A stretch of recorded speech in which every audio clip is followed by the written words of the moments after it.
How's it going, YouTube? Yeah, Pat Mac here, bringing you another Wi-Fi battle. We're playing in the Silph Co Draft Association. Doing another post-com here just because, yeah, I screwed up the audio. I hella screwed it up. I was editing the video and then I noticed that my game audio had been recorded twice. So, like, there's a moment later in the game where there's a Pokemon that has leftovers in this match and they use it. And then they use it, then you like hear them use it again. And that was really where I noticed it. I couldn't figure out what was going on with my audio while editing. Whatever. You don't care about the issues I'm having with with my computer though. I think I got it fixed though, so it shouldn't be a problem for any other matches. Although I think there's one, I played another game earlier today and I think it recorded the audio twice then as well. So I'm probably gonna have to do post commentary for that one too. I don't know, kind of lame. Although post commentary is kind of interesting. It's a very different vibe from playing the game as is. Anyway, throughout all of this time, you will have seen my team as well as my the matchup, so you know what I have, and you know can now see what my opponent has decided to bring. I think the only one that I had wrong out of the group they had was they had Cloyster instead of, I forget what I had there. Oh, Palisand was the one I had there before. Anyway. Yeah, so they have it a little bit different than what I originally thought was going to come, but my game plan coming into this was to have Pyroar and Mismagius just go absolutely insane. Their team has a pretty low special defense overall, and so Grimmsnarl being able to support that with Fake Tears was going to be absolutely crazy. And I also had Thunder Wave and Poison Touch from Toxicroak. With Hex on Mismagius, because their team also didn't have a Ghost Resist. So you can see kind of the game plan. The game plan was have these 4 Pokemon and go wild. And then I had Slowking and Donphan as like a Trick Room option. I didn't really think I was going to bring it, but if the Sun ended up being too wild or I didn't have a way around it, if they had like Dragon Dance Haxorus that I couldn't deal with, or yeah, basically the Sun Mode or Dragon Dance Haxorus that I thought were going to be problems, then I would have I'd have a Trick Room mode that I could go to. But I'm gonna be honest, I really didn't want to. I was really hoping that these 4 were going to be the mons that I could use. And yeah, so I decided to lead Grimmsnarl, Pyroar.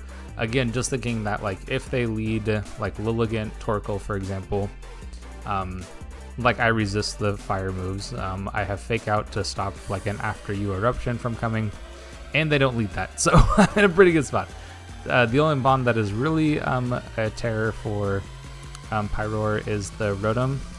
Although actually, so I Fake Out the Rotom, and then I think I realized here that Torkoal could have Earth Power, and I was like, oh shoot, that might OHKO. But you know, I had like options if that's what they did have. And I knew I was going to nuke them with this Hyper Voice, which we can see is like look at that damage, you know? Like, that's crazy. In hindsight, because Sun is up, I probably should have just faked out the Torkoal and then used Hyper Voice to hit the 2 of these, because actually Earth Power is probably more damaging than Hydro Pump in Sun. I don't actually know. No, for sure.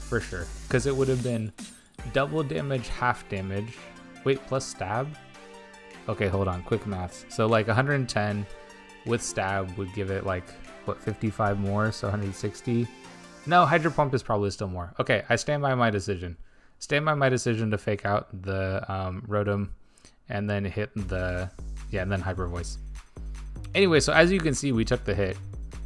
I switched into Toxicroak here because I saw from the Hyper Voice damage that I was going to pick up the KO on those 2 mons anyway, so I didn't need to have Grimmsnarl there anymore. Like, it just wasn't going to do anything. So I decided to switch to Toxicroak, so I had Fake Out Pressure for this term also, which is like wild. Like, Pyroar being able to pick up a double KO last turn and then being able to get in another Fake Out user is just insane. Like, yeah, it's wild. I considered Heat Wave here, but I kind of just decided, like, I'm Silk Scarf on with Hyper Voice, and then I don't have to worry about a move missing. Like, that was kind of my main problem at this point, was I just didn't want to throw the game to, like, I don't know, like double Heat Wave miss into, like, I don't even know, Shell Smash, Cloyster going wild, and like Lilligant doing something weird.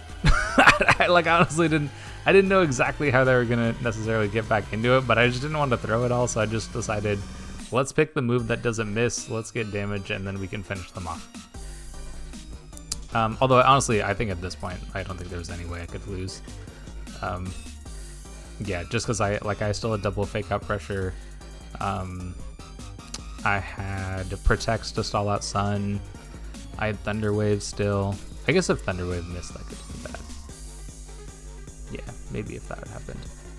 But as you can see, Cloyster doesn't do anything, it just dies, so no big deal. But Terra Rock is a little scary.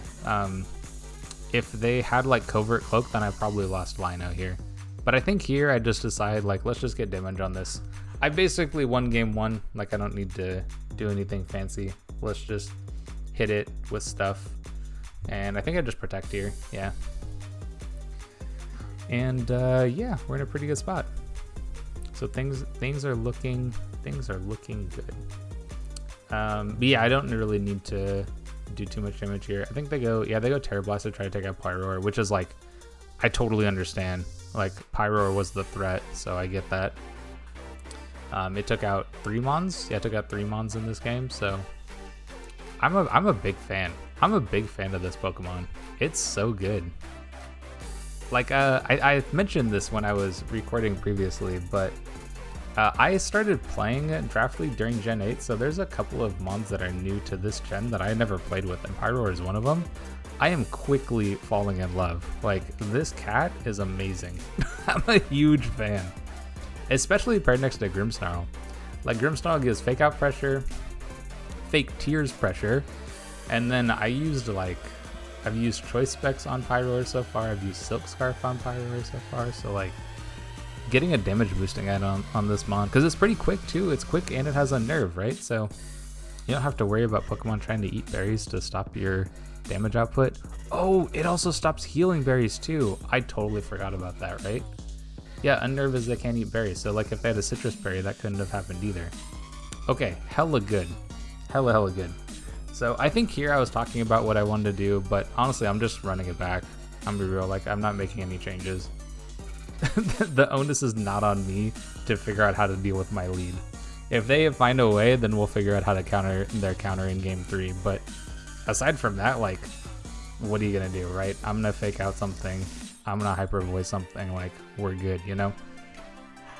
Especially because I think that I'm faster than all their Pokemon. And we didn't see Covert Cloak from Lilligant, so it could only be Scovillain if it has it. And Scovillain isn't gonna do enough damage to Lino anyway.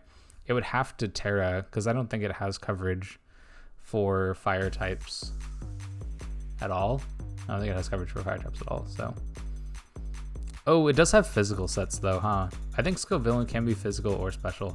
But also, if they start Scovillain, I could still like T-Wave it, right? And then I'll be faster and then I could nuke it. Yeah, see, I was good. I was feeling very good about this plan. And I honestly don't even know what my opponent could have done to counter it. Because their team doesn't have any fake out pressure. And they don't have any speed control aside from being fast with chlorophyll. So, I don't know. Yeah. Yeah, Unnerve does stop citrus berries, huh? I didn't even think about that until now. Yeah, see, this Pokemon is so good. It's so good. Anyway, so I decided to fake out the Haxorus here because it could have close combat, and I'm a normal type, and I would definitely die to close combat. But if I figure if I nuke it, then it's just dead. So yeah, so just fake out, stop it from doing anything, and then attack. Now one thing to kind of notice here is that you can see that it says it flinched and couldn't move. Usually that happens in speed order, right? So it meant that they went for an attack before Pyroar would have gone for an attack. So if you're new to doubles, for example, right, that's something that you should totally pick up on and notice, is that information gives speed control. Gives speed control information. There we go. Yeah, so I knew right then the Haxorus was Scarf, so obviously good information to have. If I hadn't have got the crit on it, then I was just going to go for T-Wave and then Hyper Voice again. I would have picked up the KO for sure. I doubt that I KO'd if it if the Hyper Voice didn't crit, so it definitely mattered for sure. But I still had to play, assuming I didn't miss T-Wave on the next turn to just pick up the win, or pick up the KO on both Haxorus and Torkoal on like this turn. Anyway, that didn't happen. So I decided to T-Wave this Govillain because I figure it's fast, right? It's in Sun. It has Chlorophyll. Let's slow it down, and then I'll be faster. And then it gets paralyzed, which is like, I don't know. I kind of wish that they had some kind of status that like didn't do that. Like all it did was speed control. Like I'd be down for paralysis that like didn't stop you from making a move.